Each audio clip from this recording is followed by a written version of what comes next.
Regresamos aquí a Prohibido Callarse. Hoy es 20 de julio. Hablaba anteriormente de, ¿cómo es, Camilo? El florero de Llorente. El florero de Llorente. Ya yo me eduqué en la mañana de hoy, allá en Actualidad Radio, con María Fernández y Camilo, nos educamos acerca de qué es lo que es el florero de Llorente. Tenemos dos amigos colombianos con los cuales vamos a estar hablando de este tema, pero otro muy importante. Se ha tomado precisamente hace solamente unas horas, en vísperas de esta fecha trascendental para los colombianos, la arquitectura que se va a tener que utilizar para el referéndum que va a tener que decidir precisamente la suerte del proceso de paz. Algunos consideran que es realmente controversial.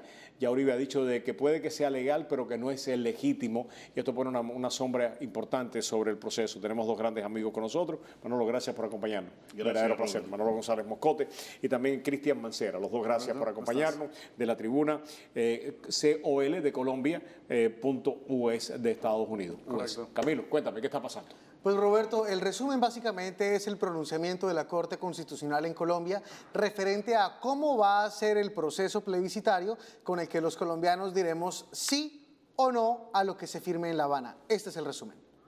Ese fue un compromiso. El presidente de Colombia, Juan Manuel Santos, celebró la decisión de la Corte Constitucional, que permitirá la realización de un plebiscito para refrendar el acuerdo final de paz con la guerrilla de las FARC. Se le ha dado luz verde a que seamos los colombianos los que aprobemos con nuestro voto el acuerdo de paz. La Corte declaró que el mecanismo propuesto por Santos estaba acorde con la Constitución. Será un momento histórico, verdaderamente histórico, en el que tendremos la oportunidad y la responsabilidad de hacer sentir nuestra voz. La publicación del acuerdo final se realizará simultáneamente con la presentación del informe del presidente al Congreso sobre su intención de convocar a un plebiscito. La Corte ratificó que el acuerdo podrá ser aprobado con 4,4 millones de votos, el 13% del total de los ciudadanos habilitados a votar. Legal, pero no legítimo, dijo Uribe. ¿Tienes razón? En parte sí, en parte no. Okay. Mire, hay una cosa muy importante. ¿Qué sucede? El problema fundamental aquí es el umbral que se ha escogido. El 13%, que son 4 millones de votos, de un total de 30 millones de personas que están habilitadas para votar, ese es el 13%, 4 millones. Si de pronto hubiese... Perdón, ¿de dónde salió el número?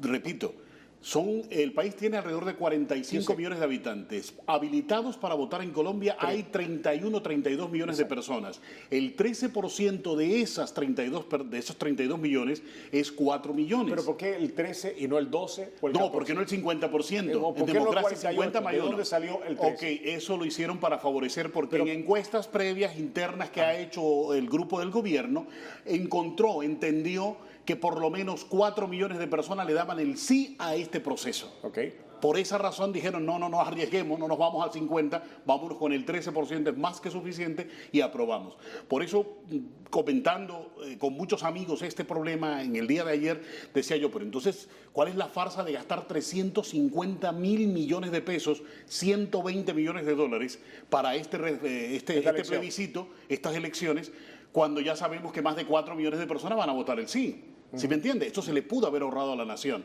Ahora, Santos lo puede aprobar o no aprobar. 4 millones de personas no. Si salen 4 millones de votantes pero en si el salen sí. 4 millones de votantes, lo único que necesita es 2 millones y un voto, ¿no? No. 4 millones en el sí. 4 millones en el sí. Ok, 4 millones en el sí. Pero mira, aquí el tema no es que sea legítimo, ilegítimo, que nos guste o no nos guste. Aquí el tema es el hecho de que hay un plebiscito, una consulta popular que no tiene carácter vinculante, y eso lo único que genera a uno es tal vez vergüenza de que vamos a poner a la gente a salir a votar por un acuerdo de paz que ya está decidido en La Habana. No hay ningún sentido de que nos pongamos a poner a la gente a salir a votar, que gastemos una cantidad de recursos, tanto humanos como económicos, para que planteemos una propuesta, una pregunta a la población que de una u otra manera ya está decidida en la mesa de negociación en La Habana. Si esto tuviera un carácter de decirle a la población, ¿está de acuerdo con el acuerdo A, B, C y D? ¿Lo aprueba o no lo aprueba? Ya sería una cosa muy distinta, porque sería un acuerdo que tendría un carácter de vinculante. Pero como no tienen ningún carácter de vinculante y el presidente puede decidir si lo acepta o no, entonces finalmente el presidente lo va a aceptar. Es un poco complicado. O sea, desde la ignorancia pregunto, ¿no? Hace falta 4 millones de personas que digan sí. Así es. Pero si 5 millones de personas dicen no. Ok, entonces el presidente, primero, si es sí va a la Constitución, se reforma la Constitución y los acuerdos de La Habana quedan establecidos Si hay dentro de la 4 millones de Constitución. personas. Si hay 4 millones de personas diciendo Aunque haya sí. 6 diciendo que no. No, si son 6 diciendo que no, entonces los acuerdos no van. No se aprueba, pero entonces como esto no es si hay- vinculante, como explica el amigo Mancera, el presidente puede perfectamente decir no acepto ese plebiscito, porque no es vinculante, él no está obligado. Esto es una decisión, para que lo Soberana del entiendan, no, Ejecutivo. política. Como es decisión política, por eso el problema que hubo en la Corte. Como es una decisión política, no es una decisión, como te digo yo, en derecho, sino política, entonces el presidente tiene la potestad de aceptarlo o no. Él puede perfectamente con el no decir no lo acepto tampoco. Pero el tema está en que el presidente manda esto, consulta popular, para que de una u otra manera él logre sanear la controversia que hay alrededor del acuerdo y la cantidad de acuerdos y beneficios que va a recibir la guerrilla de la FARC, como el hecho que ya lo hemos mencionado muchas veces, el tema de la impunidad, el tema del lavado de los recursos económicos de la guerrilla de la FARC y la falta de reparación al ¿Lo tema va de a las aprobar? ¿El víctimas. pueblo colombiano lo va a aprobar? Que el pueblo colombiano también, pues yo no tengo la menor duda de que esa coalición de gobierno, esa maquinaria política, puede sacar van a sacar esos 4 millones de votantes y se va a lograr aprobar. ¿Qué es lo que va a hacer la oposición cuando Uribe dice esto no es legítimo?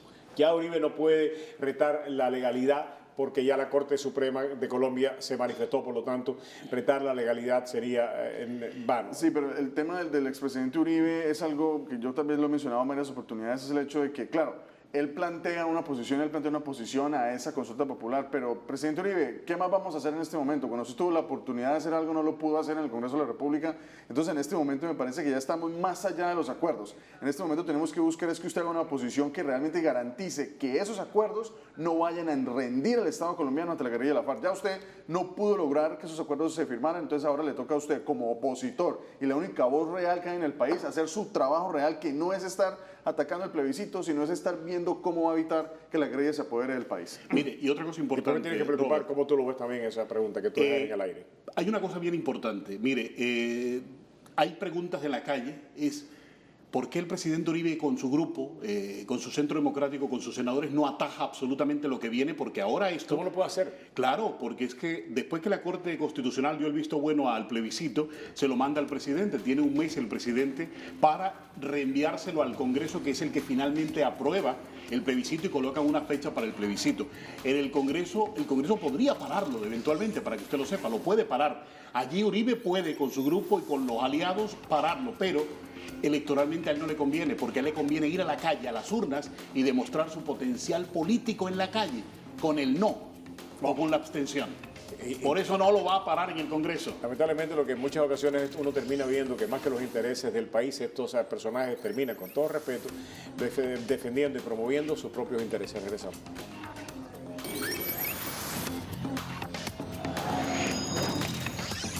Vamos de vuelta aquí en Prohibido Callarse y ya nos tenemos que ir preparando para el Día de las Abuelas. Lamentablemente es una fecha muy comprometida para nosotros los cubanos, pero no nos podemos olvidar que el 26 de julio es Santa Ana y es el Día de las Abuelas. Y hoy queremos desembarazarnos precisamente de lo que significa para muchos de nosotros y recordar lo que debe de significar, rendirle homenaje a todas las abuelas. Claro, y allá en Matres House lo quieren hacer así. Claro que sí, vamos a celebrar el Día de las Abuelas empezando desde hoy, miércoles, jueves, viernes, sábado, este fin de semana completo. Vamos a celebrar para las abuelitas que ya pueden ir por allá, que tenemos tremenda promoción, tenemos nuevos productos que acaban de llegar. Con nuestro producto ¿Por qué una abuela debe tener Oye, una una de estas? abuela, Porque, sobre todo una abuela. Porque la abuela dice, ya yo estoy demasiado viejita, yo no quiero esto. Depende de la edad de las abuelas. Ok, Mira, a ver, pero ¿por qué lo debe tener? Bueno, yo tengo 4 nietos y yo soy un abuelo, pero la abuelita de mi casa, por ejemplo, que es mi esposa, nosotros nos llenamos con los nietos esos de nosotros y de verdad que nos hace falta un buen colchón, porque ellos rinden de verdad. Fíjate que cuando ellos se quedan, nosotros nos quedamos el fin de semana, a veces que nos quedamos con ellos,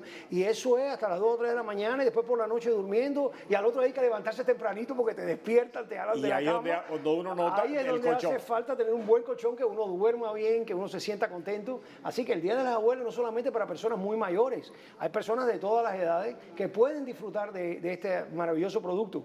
Además que incluimos la base eléctrica ajustable que va a resolverle infinidad de trastornos. ¿Pero hay algún precio especial para las abuelas este fin de semana? Vamos a tener este fin de semana, vamos a decirlo desde ahora, Ok. Vayan y mencionen la palabra clave Roberto Rodríguez Tejera, dígale que usted es una abuelita o que lo quiere para su abuelita y nosotros le vamos a dar una sorpresa muy especial cuando vayan por allá, especialmente para la abuelita. Bueno, pues se nada, lo prometo. aprovechen, pues, especialmente a las abuelas, va a haber una venta especial para las abuelas, comenzando ahora hasta Empezando el fin de desde semana allá en Matres House. Así que no pierda más tiempo que los nietos acaban con uno. Acaban con uno, Acaban con uno, en serio. curarnos. Mi nieta acaba conmigo. Gracias, Gracias a Félix. ti, Robert. Recuerden, pues nada, la 27 y la 27, no pierdan esta oportunidad de venta de las abuelas y recobremos para las abuelas un día tan especial, el Día de Santa Ana. Regresamos. Muchas gracias. En Matres House queremos enseñarle cómo dormir mejor. Pruebe nuestro Sleep System, hecho con billones de células con memoria. Un material suave y resistente que se ajusta a cada curva de su cuerpo. Y usted va a dormir mejor. En Matres House, cuando usted compra uno de nuestros Sleep Systems, recibe la base ajustable. Sleep System es la mejor cama ajustable del mercado. Venga y compruébelo por usted mismo. Con Matres House, usted duerme mejor por mucho menos.